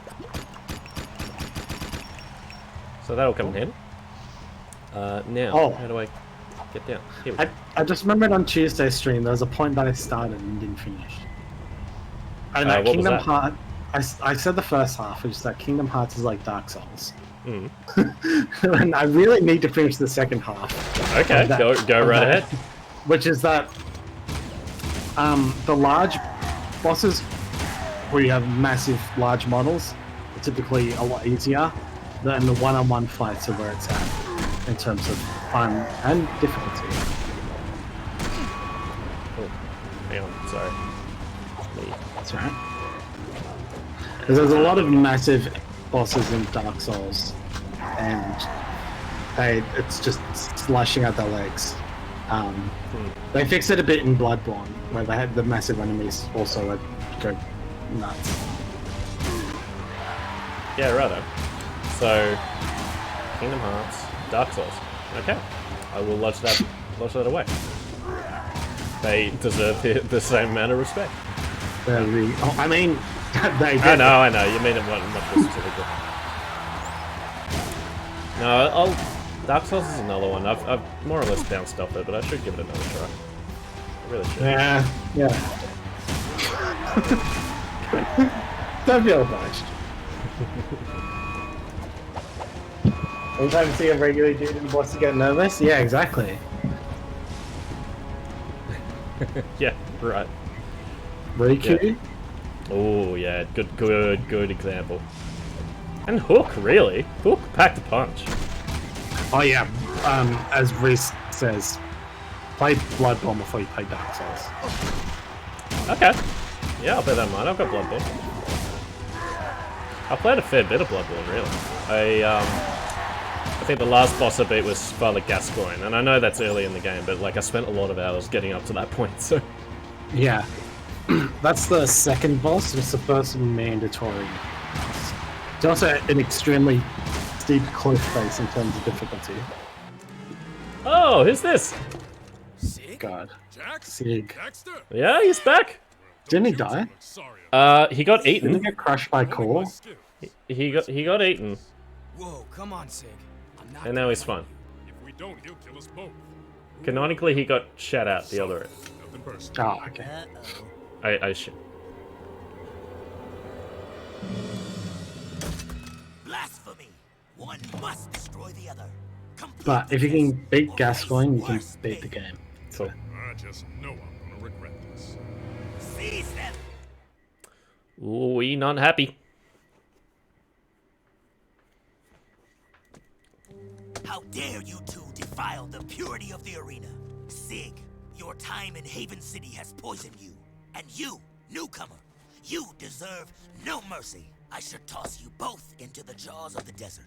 However, Sig, your years of service as our spy in Haven have earned you a chance to redeem yourself. But only this once. A spy? Just shut up. I'll tell you later. There is a nest of metalpedes not too far from here. They have been Or is he a harassing double our agent? artifact carriers for some time. I want Who's you to to say? drive into the heart That's of what the he was nest just and implying. take out all the creatures He said it. He said it out loud. I say good luck, but then luck won't help you. Okay. So he threatened to throw us out, and then he said, "Actually, nah. I need you to do something." I remember Very when scary. I remember being a kid and my dad being like, "Here's a very brief overview of World War II," All right. just because I was interested. Sure. I was a pretty little kid. The way you phrased it, he just walked up to you and said that. I think we were sitting in Subway actually, but anyway. Wait, a train kind of subway rela- or an actual or a Oh no, subway yeah, no, sandwich? the restaurant, yeah. Ah. This is the kind of relationship we have. It's like, son, it's time to teach you about the war. Now that over a meatball sub. I mean, Um, props to him for taking time out to be like, no, the Holocaust is real. Don't let anybody tell you different. but well, yeah, he did actually teach us about that. But anyway, I remember talking about the concept of a double agent, not really realizing that was a real thing, then being like, oh, that's so fucking cool. You're actually a double agent, IRL. Wish there were many of, I'm sure. Yeah, Probably some triple agents too. yeah, far out. All right, we're gonna get in a new vehicle. The Gila Stomper. Just got like a massive turret, but as I said, not as good as the Dune Hopper. Ultimately, like it's bulkier, sure. It's got a cool turret on the back, but That was fast. Oh, Jesus. That's good. I feel like I should replay GTA 5. How do you feel about that? I've been told that it feels a lot less exciting the second time around. Because you're doing a lot of mundane tasks, like just driving vehicles from point A to B. I mean, I like That's that it. sometimes. I played it on PS3 when it first came out. Oh. I've definitely said this on stream. Yeah, you probably have. Watch. Yeah, it might be. Look, if it's a significant visual upgrade, then yeah, maybe it'll be cool. Like, revisiting it, you know? Bianca also wants to revisit. It ran really good on the PS3 for me. But yeah, I have the PS4 copy and the PS4 copy. So. Nice. Yeah. In that case, yeah, might well be worth it. I also remembered online not being there at launch, and then all the crazy shit that happened with that. Oh man, that is like their primary income now. It's crazy. Yeah, I played OG GTA Online when it was shit. I don't know what people do in it these days. Apparently, it's just filled with microtransactions. Because that's how they make some money. I remember taking a fucking Ice Age to load though. Yeah. But it ran okay. Was really broken. Yep, I remember. I think I was playing with my ex-girlfriend at the time, sitting around trying to get online to work. Yeah, Being alright. absolutely furious. So here we are fighting the Flood. From Halo, of course. Yeah, 100%. It is just the Flood. Like, thankfully, they are not that difficult to deal with. I played Halo 1 and 2 for the first time, like 2 years ago, I think, by the way. So I know what the Flood is. Yeah. Halo 1, I just found like it's like they couldn't settle on one kind of sci-fi to do, so they just did it all. Just trusted Yeah. that like, their shooting was good enough to sustain people's interest, and they were right. They were right. Multiplayer is fucking fun still. I played 1 and 2 in the most ideal way possible, which is played through both games entirely co-op with a mate on the couch and on heroic difficulty, which is one above normal. That is a fucking great way to play through that game. Yeah, I could. Same with Resident Evil 5. Do that I could too. absolutely be persuaded to play through the Halo campaign co-op. Yeah. Because solo, it's a little tedious. Yeah. There are other shooters I would sooner play. Resident Evil 5. Sorry? Resident Evil 5. I've played a bit of that co-op, and it's cool. But yeah, my friend who I was playing it with is living in a different state now, so I'm not gonna. I might have to start that fresh if I'm gonna play it again. Me and Tommy played 2 sessions of RE6 co-op. That's right, you told me. Fuck, it was fun. It was so much fun. It's great. Like, everyone's shut on that game. Yeah. I can only assume it gets bad later on, but for everything I played, we had a ridiculous amount of fun playing. Awesome. Yeah. Yeah, I played all of RE5 co-op as well. Also, I'll tell you what else I want to try that I've got. Kane and Lynch Dead Men. Oh yeah. That's another good one where it's like, that's supposed to be heinous. But I would try it co-op, 100%. What about the Star Trek? Zachary Quinto. Okay. I don't know, like, Kane and Lynch, like, it's kind of gross and grotty from what I understand, so there's that if nothing else, you know? Whereas Star Trek, I imagine, would be quite sanitized and generic, and like other things. Yeah. You know what I mean? So, I could be persuaded. The Star Wars game came out late in that generation, and Kane and Lynch came out super early, so yeah, very different. So, like, most of the heartless, most of the metalheads that are putting up a fight here are very easily takedownable, so Yeah. I'm just focusing on getting all those eggs that they want us to fight, and now there's a timer, so I just gotta get the hell out of here. It's that simple, baby. Oh, you know what's a co-op game we should play? What? Lord of the Rings: The Third Age. Oh, I did not know that was co-op. That is a co-op RPG. Hell yeah. Hell yes. Okay. I am gonna look into that when this stream's over. Now that Parsec we know is a thing. Yep. Yeah, I rented that on PS2 and I could up until the disc broke. Oh my god, Co-op. yes. Oh, I'd be down. Oh, cool. You got me very excited.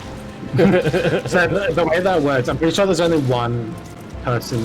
I can't remember if there's only if you can have a second person running around on the overworld. But anyway, when you're in JRPG battles, one player controls one half of the party, the other controls the other half of the party. Okay. Yeah. Wow. How many JRPG or just RPGs exist that are like that? I can't think of a single one. I'd be very interested. Multiplayer RPG. Like, typically you think of, I don't know, Borderlands, you know? Something that, like a co-op dungeon crawler or something like that. Something that has, like, an action element to it. Yeah. When I say RPG, I mean JRPG, because Third Age is a clone of FF10. Yeah, I understand that much, yeah. You're still with us. I'm impressed. Well, a little bit of FF9, actually. It's a cross between FF9 and FF10. And it is granted. You will not be cast I'm at a video gaming convention in Sydney with a friend, and I had a playable demo of it. Hackers. Wow. Wait, so playable demo of Third Age. Wow. Or Kane and Lynch. Or Kane and Lynch? I'm not sure which one releases. I went to this weird event. It was a combination preview screening of Resident Evil Afterlife, which is the fourth Mila Jovovich movie, and a demo session of Dead Rising 2. They just combined the two. Margaret and David were at the movie screening. Hell yeah. I assume they did not stick around to play Dead Rising 2. David. Oh, David. I loved Resident Evil. What if like they got on TV that night and were like, they got it confused with Dead Rising? It's just like, there's this man in a yellow BMX suit and the visual grammar was just all over the place. Yes, I agree. Two stars. Still somehow better than what David Stratton hated. I don't know how you feel. I watched Margaret and David all the fucking time. Oh yeah, I did too. They were like I formative. often disagreed with them, but I used to love them. I have a friend who dined with them, who won their filmmaking contest and got the chance to just have dinner with them. Yeah, and he said, they're alright. Jak, this is Ashelin. I'm glad you're still alive. I see Damus still keeps tabs on his old beacons. Listen, I've got to see you immediately. I've landed out by the oasis, but I don't have much time. Okay. Please come find me. What? Can we talk now? No. We can choose from any of the cars we've unlocked. Naturally, we will be picking the Dune Hopper. And we're going to race out to the oasis to find her. So anyway, here's Wonderwall. Yeah, my favorite thing about David Stratton is always giving at least one extra star to French movies. If it's in French, I believe it. Well, anything foreign, but like, yeah. I held a door open for him once. I just remembered that. I went to a movie screening. Could not tell you what the movie was, but yeah, on the way in, I held the door open, and he nodded at me politely. I messaged you at the time. I saw Tom Walker and Demi Line in Newtown the other day. Yep. Pretty sure that's our generation's Margaret and David.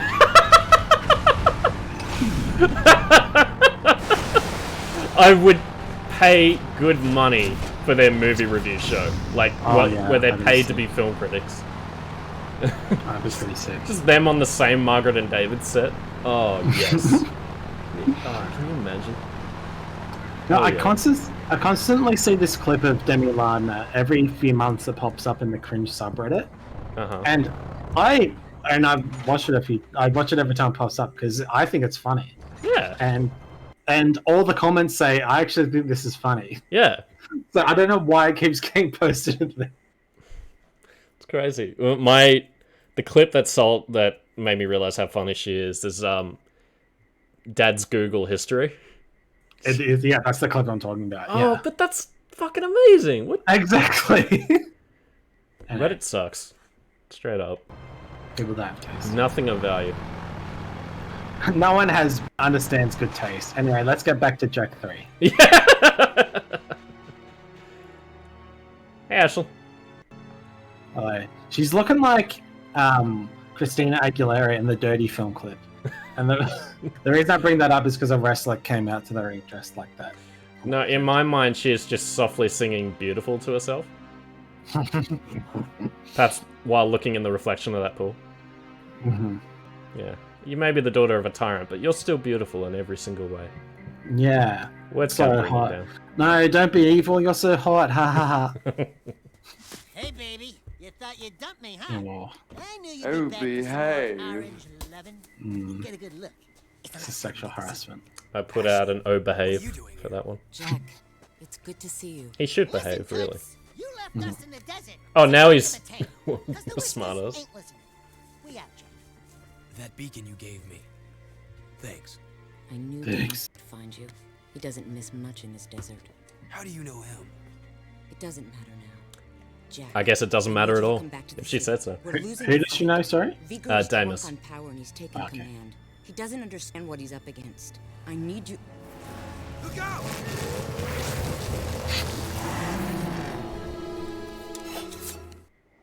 Oh, it's the war boys. Does she help us? Yeah, she does. She's helping. But also, she's got a health bar, so we gotta look after. And the frame rate is tanking.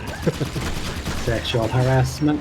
Go for. Oh, that reminds. Speaking of taking rates, Drakengard 3, which is a game I bought this stream, runs at like 5 FPS during battle scenes. It is not a well-optimized game. It's also a PS3 exclusive, so like you can't really do anything about that. Well, there are ways of streaming PS3 games, of course. Like, from a console. But I think it's fucked no matter what. Oh, okay. That game is just eternally fucked. Oh, okay, I see. Yeah. Unless someone puts out special version. I don't know. That's an old game. And I'm pretty sure the way that there's only one way to play that game, and that is fucked up. As in, like, you just needs a lot of special technology, special cables. No, I mean you need to deal with the fact that it runs at 5 frames per second. Oh. That's it. Yeah, I haven't played the Dragon Guard game either, because apparently they're all terrible. Stories are cool, though.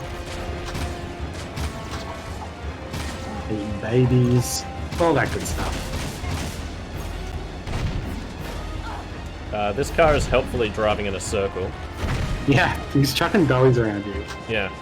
Fucking shit. Jack, I can't hold them off. She died. So that means I died.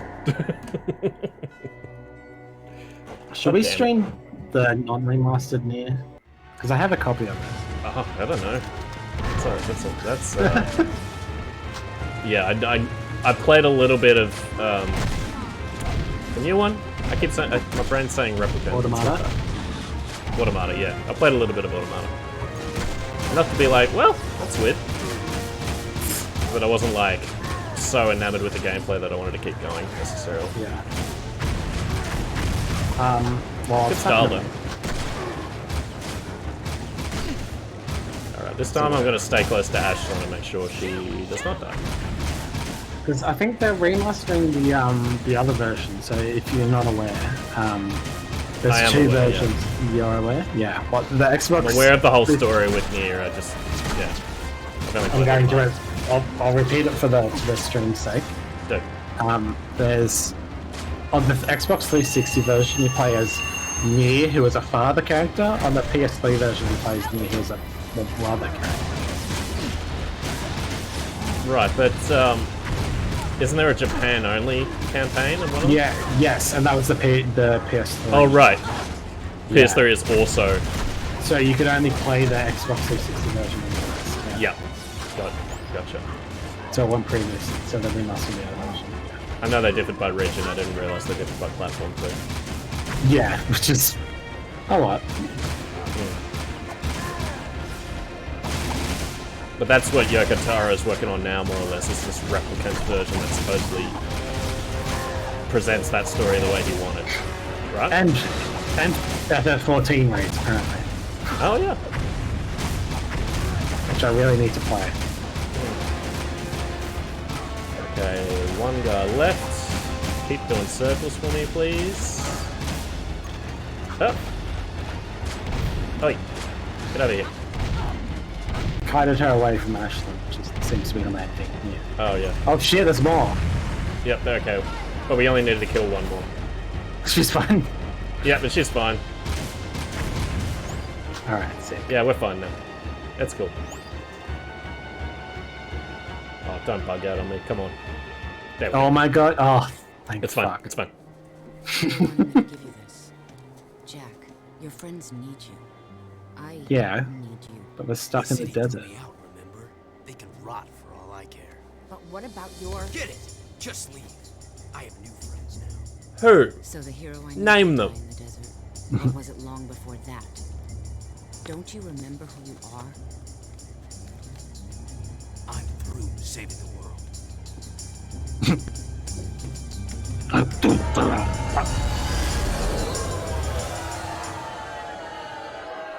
Bye. But now I have a See cool the jetboard. Oh fuck yeah. Hell yeah. Kinda handy in the desert. I would like to trouble you to do just a couple more missions. I think we'll be in a really good spot after that. Yep. So like in the next half hour, we'll wrap it up. I remembered I haven't had dinner yet, but Oh, right. that's fine. Okay. If you can hang on, yeah. If you're okay with playing, for this, yeah. yeah. As long as you're okay. And it's just as well we took the Dune Hopper out, because if we took out any other vehicle to that You can mission... literally drive over other people. Shit.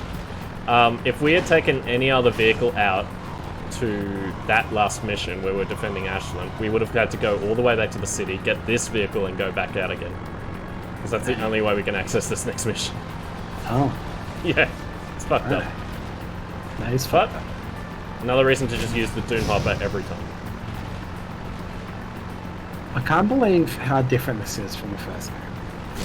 The first or second? First. First, yeah. It is quite a turn, isn't it? I mean, it's kind of different from the second game too, because we're out in a big open area. So are we... I was watching you do those jumps. I was like, it's going good, and then you just went a little bit pear-shaped, and I thought, You no. jinxed me in your mind. But yeah. I was like the hydraulic controls in GTA San Andreas, where you can control the hydraulics individually and go like whatever angle you want. I like that there's a music rhythm. Well, not even a music rhythm game, just a rhythm game in San Andreas. And like when Donkey played it, he had some mod turned on that made the hydraulics utterly ridiculous to the point where, like, during that minigame, there's like fixed camera angles and he's just sliding and slipping off the screen and running people over. Oh, yeah. When I replayed that recently, that's still a bug. It's actually a bug. Like, you don't even need a mod to do that. Oh wow! At least on the PC version, if you start driving at the start of that, or like you pause it and then keep. I think it's like if you pause it in the middle of it, you can control the car and just run people over while you're supposed to be doing that. That's so funny. I watched Reese that says documentary. he's so edgy, he's gonna go listen to Linkin Park in his room now. That makes me wish I'd had a soundbite on this that was just like crawling in my... That'd be and it good. just cuts off there. Oh, that's a good idea, actually. That'd be pretty fun. Sadly, he's not as edgy in this game. He's on the whole like pretty happy. So there's not Because as he's many got stuff. opportunities. He's for some reason he has a bit more going on. Yeah, Like like he's delivering more exposition now. that bit where like Daxter was like, you know what I miss? Underpants, and Jack just gives him the smile like, okay. Like that's sweet, I feel like. That's a nice reaction to have. It's just like, whatever you say, Dax. It's great. Okay, so I'm trying to remember what... Oh, yeah, that's right. Because we have the jetboard now, we have new things to do in this temple that we were It's like in you've earlier. just unlocked surf. Pretty much. That's pretty much what happens. Oh, also, and another thing we got from Ashelin, other than the jetboard, is going to help us out, but you'll see in a second. It happened very, very quickly, and again, their impetus to use this in this exact location, not at all clear. Not at all clarified. But...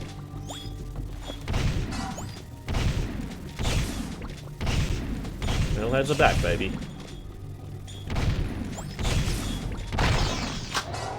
And honestly, I'll say right now, the metalheads barely factor into the plot as anything other than goons in this one. They're just not the main antagonizing force, really. They're just there to be fought with. That's it. It seems to be the forces of time of the antagonists. That's what I'm picking up so far. Alright, check this out.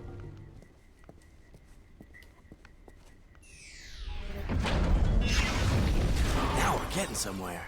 It's the Yeah. Again, why do that? What on earth inspired them to do that? It makes no sense to me at all. I like But that hey. you can skateboard in the ancient temple. Okay. Oh, this part says me, so I'm looking forward to what that means. Whoa. Yeah. So, someone made a Spyro comparison earlier. This is quite Spyro to me. Just a contained little skate park that you gotta do a cool mission in. That was in Jak 2 as well, man. Yeah. Yeah. I mean, that was like a full-on skate park. Yeah. Trying to beat the high score. Yeah.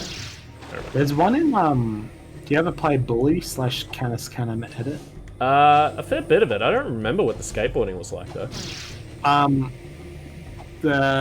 there is a skateboard, but that's only used for transportation. And there is a skate park at the very end of the game, and I think it's better to use it like ride your BMX bike in it. Maybe I can't remember exactly, but there's a big skate park in that game at the very end. Yeah, right. I'm sure if I played it again, and I've got it installed on my computer actually, so I could start that if I wanted. But I had it on Wii, and it felt like it. You know, like it's just not. It's very. I guess it suits that engine, that like retro GTA 3 era engine, where everyone's hands are glued together and stuff. But yeah, not a version I'd return to. I've tried to replay it, and it hasn't aged particularly well. I get that vibe. I think I got sick of the story more than anything. I just did not like how it's written. Oh yeah, and the main character is not like good. I mean, it's not endearing in any way. Yeah. That's a shame. And the villain is annoying, so you don't really root for anyone. Now check this out. If I hold L1 and then press the jump button, it's a mega jump. Oh, cool. That wasn't in the last game. And also, when I press circle, I send out a little force field, so I can attack things while on my jetboard. Cool. Yeah, it's not New bad. skateboard mechanics. Yeah. Oh no, it's a jetboard, but I'm gonna keep calling it a skateboard. Oh, Or a skateboard, hoverboard. that's fine. Either one. Okay, so you always want to smash the vases in these places because they tend to hold stuff like that. The other nice 69. thing in this game, it waits a moment before it tallies up the little metalhead pills, and then it goes do do do do do and like tallies them all up. It's a nice effect. Fuck, that thing flips like fucking crazy. Jesus Christ. I know. If only it like. I feel like if you jump on it, you're gonna go to space. Yeah, pretty much. So it's odd that they would present it that way, hey? Jump on it. This is only the second session that we've done, so I don't think we're very far into it. Right, I'm out of the meeting now so I could talk. How far are you guys into the campaign now? So, yeah, second session. I want to say, like, 15th mission, something like that? I don't know. Like, I'm projecting 6 sessions to get through it all, and this is the second. So we're, like, getting to the third way mark, if that's a word. Anyway. We meet again, great warrior, but sadly your coming may be too late. Oh, okay, You will Mother. soon meet the scene of our downfall. It approaches quickly, and I fear we no longer have the power to resist. Behold the pure power of light. We offer what little we have in this dire moment. Flash that's why they're freeze. flipping. So let me hold L2. Just Press like square. Zelda. Ooh. And how long does this last for? Oh! Okay. That worried me for a second. There we go. So as Laser much power light eco as times. we've got, I guess. That's a very... We're not sure what to do with our platformer. What's Reese next? says that they use this power like 3 times. Correct. Like the mini games, they just come up with these ideas, they use them, and then they drop them like dead weight. Sick. It's so funny. They copied this from Blinks the Time Cat. Clearly. That's another game I want to try. And Stubbs the Zombie, while we're talking about Xbox games. Reese brings it up quite a bit. Also, I just remember that his name isn't Blinks the Time Cat, it's Blinks the Time Sweeper, but Blinks the Time Cat is a way better name. Blinks the Time Cat's great. Yeah. Yeah. This is Blinks, he's my Time Cat. He's the Time Cat. Oh, he's the Time Cat, excuse me. Yeah. It's like, well, it's like calling Felix the cat. He's not the cat. He's not the one cat in existence. Yeah. That's yeah. He is Anyway, Felix. there could be only one type cat. That could work. Whatever the law allows. Grab by the Ghoulies, I haven't played it though. Apparently, it's just not great. Yeah. It's in the Rare Replay collection. That's what I've got. Yes, that's right. One of the few like Xbox One exclusives that people readily recommend. You know, that and like Dead Rising 3, I guess. Which I have as well, but I haven't played that. I like the music in it. I've listened to some of the music and it's quite cool. Very kind of slightly Reznor-ish, you know? Mm-hmm. Oh shit. Oh no. Him being dead while, you know, lit While Bright Jak, you know, is quite funny. I was laughing at Daxter's flat model. Oh yeah, that's it. But also the combination of the scream of like, ah, and then. Yeah. This looks super annoying. Yeah.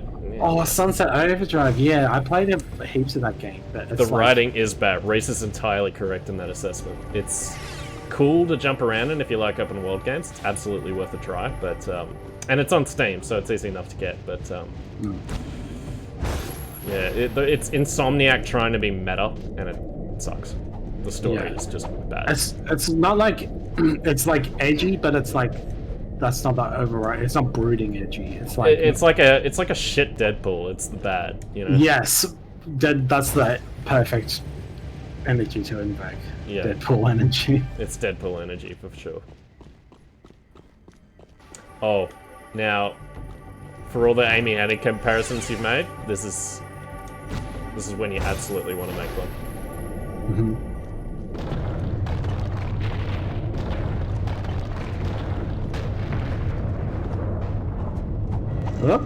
How's that? That's cool. That was cool.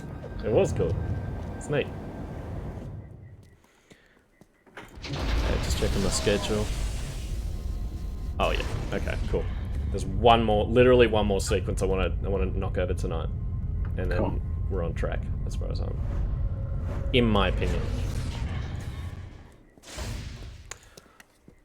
Oh yeah. And here's one more cutscene that you will probably want to watch. I've watched all the cutscenes thus far. I plan to keep up that streak. Yeah. Oh my god, is this pod racing? It looks just like the catacombs we saw in Haven City. You be the judge. There you But are. yes. Yes. I'm so squawking happy I found you. Look, Jack got a seal back, and it opens doors. Onan says we must get back to Haven City. She says the catacombs are the key to the planet's very survival. Okay. You boys up for a little ride? Are we? Oh yeah.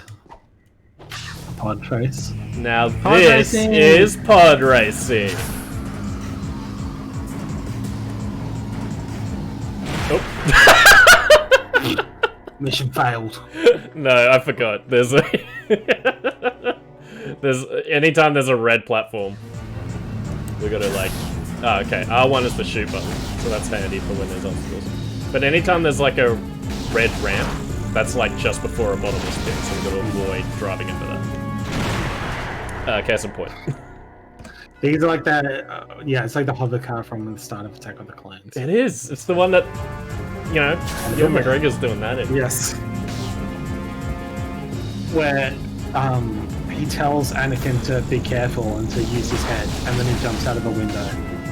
Yeah. And lands on a car. Yeah, but he used his head to figure out that he would be okay after that, so it's fine. That's what George Lucas intended.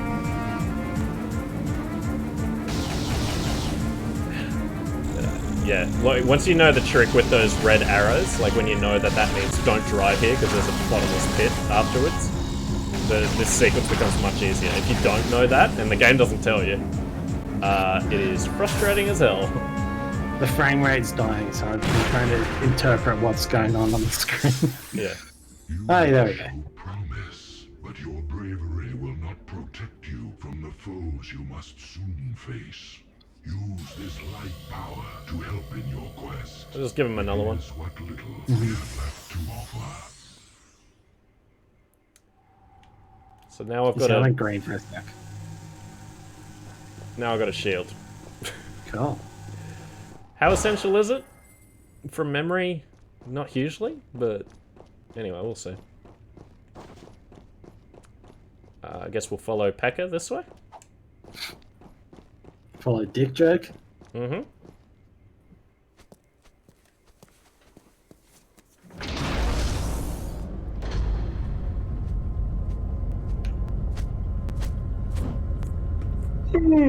I do like these little interstitial cutscenes where they well, when they do that, but in addition, like they just don't talk. It's just them calmly riding up. I know they're hiding a loading screen, but saved your ass for the 10th time. For the 9th time, Anakin. I don't know that full time. You know Oh, I'm sure that was verbatim. That's about it.